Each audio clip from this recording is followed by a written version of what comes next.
Hey guys, welcome back to the Joe Silverback Show. I'm your host, Joe Bunton, and we are going to continue on our leadership seminars, our leadership focus, our Silverback focus on leadership. And today's topics include resiliency, desire, discipline, and circumstance opportunity. So we're going to talk a little bit about those things, and then we're going to go into, I'm going to give you a couple examples of Lincoln and Teddy Roosevelt that I've been rereading about in Doris Kearns Goodwin's incredible book that I've mentioned several times called Leaders. And then I'm going to go into the Joe Silverback experience because a lot of you guys are asking me to delineate, how this applies in my own life and how this has applied. So I got to keep telling that story, and then I'm going to conclude with my educational philosophy and how we can help shape boys into men. So first and foremost, all great leaders and those great leaders that have been interviewed and had journalists writing about them have something very, very strong in common, and that's resiliency. Resiliency is the ability to withstand the storm. If you think about the redwood tree growing for 3,000 years, fires are burning, can't burn through it, winter storms, 3,000 years, that's 30 100-year cycles of man. So imagine all the wars, all the plagues, the famines, the diseases, and here stands the redwood. So resiliency, and again, I like to always bring this back to nature because nature is our most powerful force and example. We need nature. Nature doesn't need us.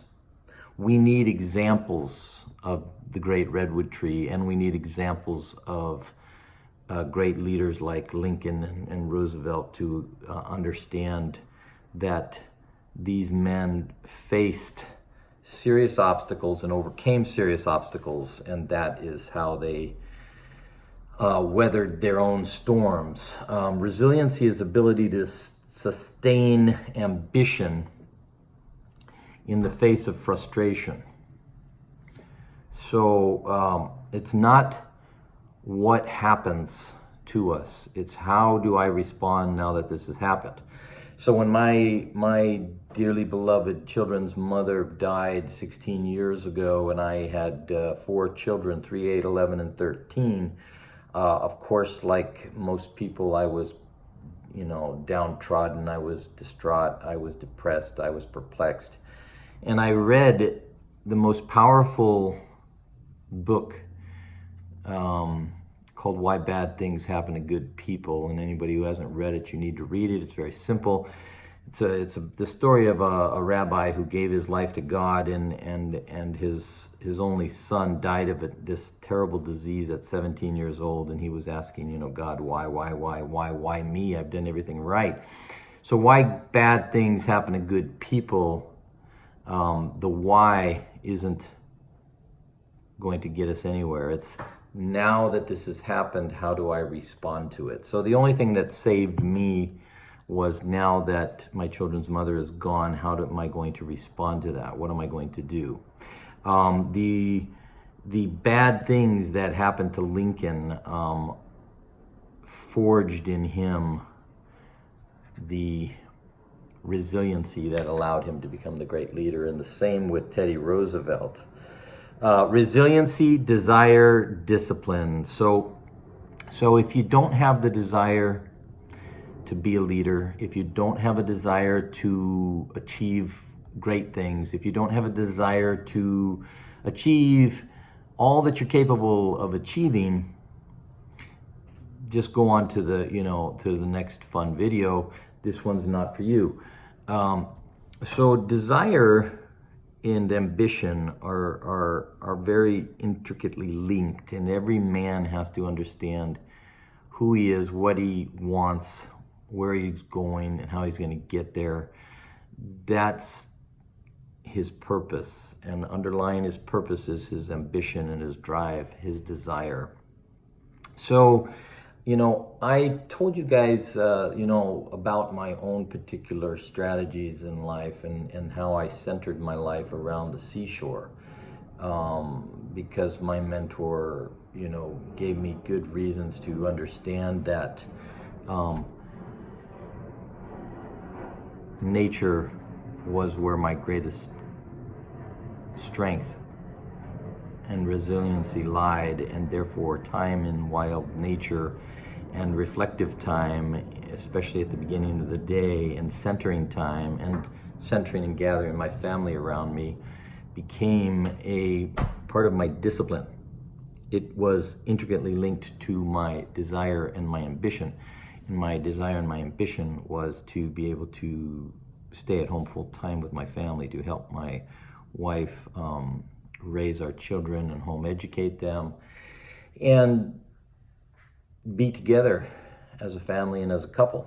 So that's what my particular desire and ambition was. My children have grown and gone. I now have different desires and ambitions. Today I was writing out some of those desires and ambitions down at the seashore when I was doing my morning writing.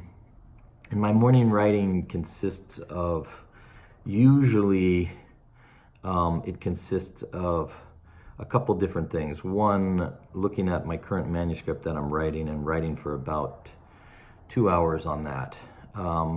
If I'm not writing on that it's because I need to be editing what I have already written, so I might be focusing on editing that. And then it's reading that which will help me progress and further myself in my manhood, in my parenthood, in my leadership role, in my role as educator, in my desire to learn, in my desire to think, in my desire to, be a philosopher of the times who can, extrapolate great wisdoms and present them to others.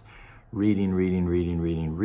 And so if you look at the two examples that I'm going to go over today, Teddy Roosevelt and Abraham Lincoln. So both of them, and it's really incredible. And I give credit to Doris Kearns Goodwin, who not only took four great leaders in this book that she wrote called Leaders, was able to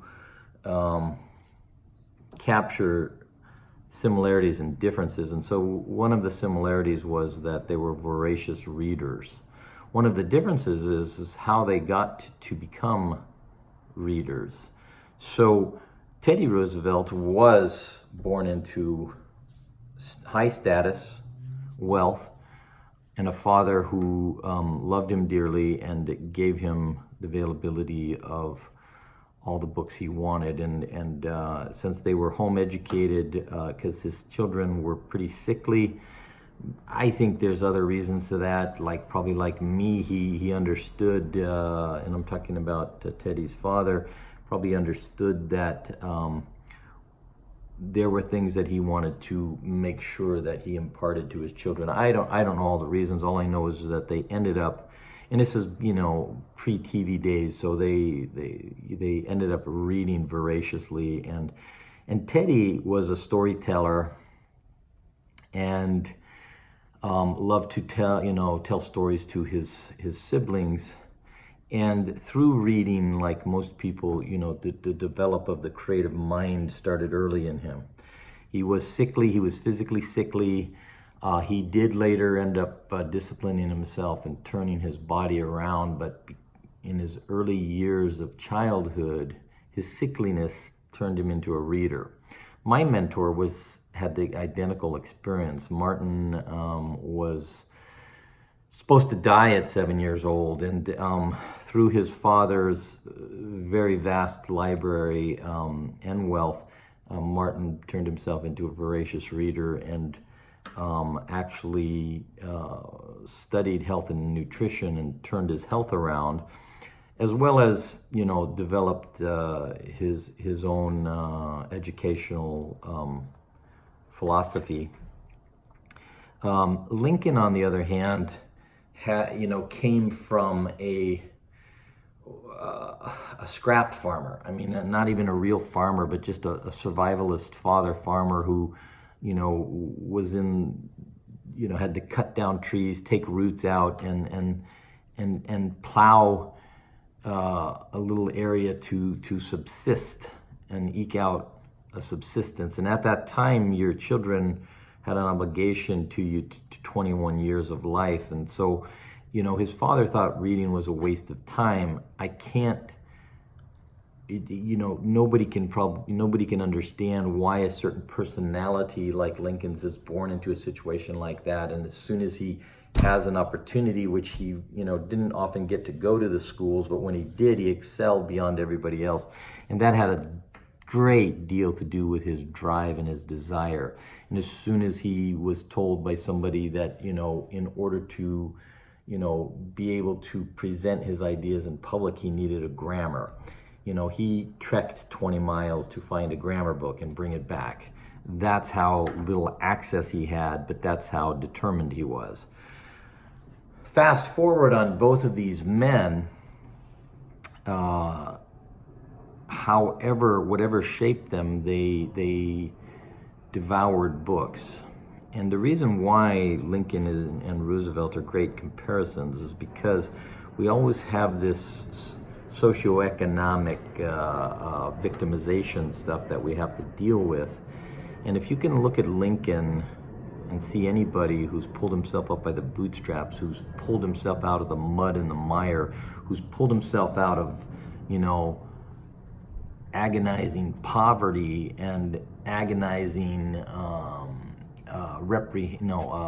lack of tools for education, Lincoln was one of them.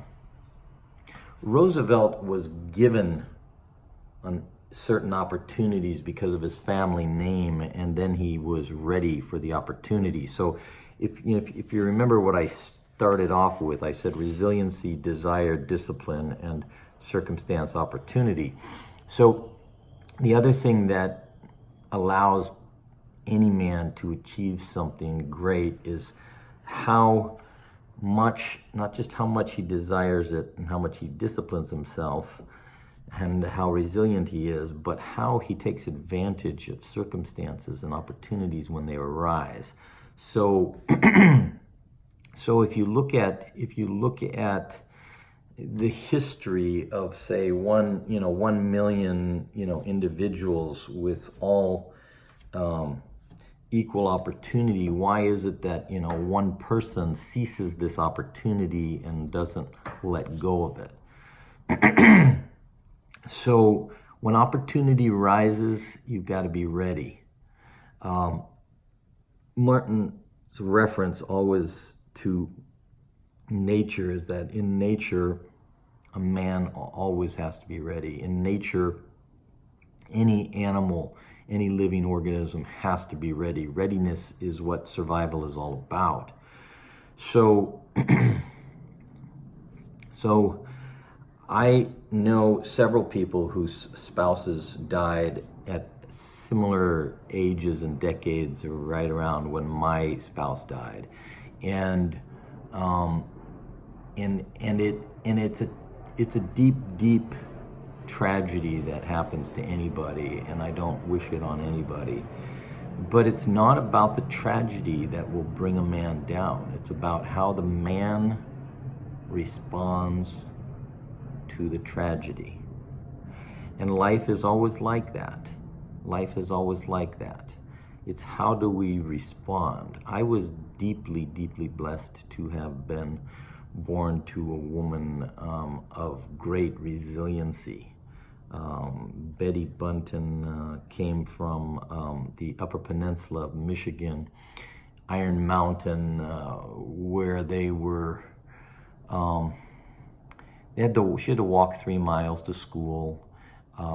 She had to walk in the snow in the wintertime. She didn't mind that. My mother developed a great love of walking and a great love of skies and clouds because of her early experiences.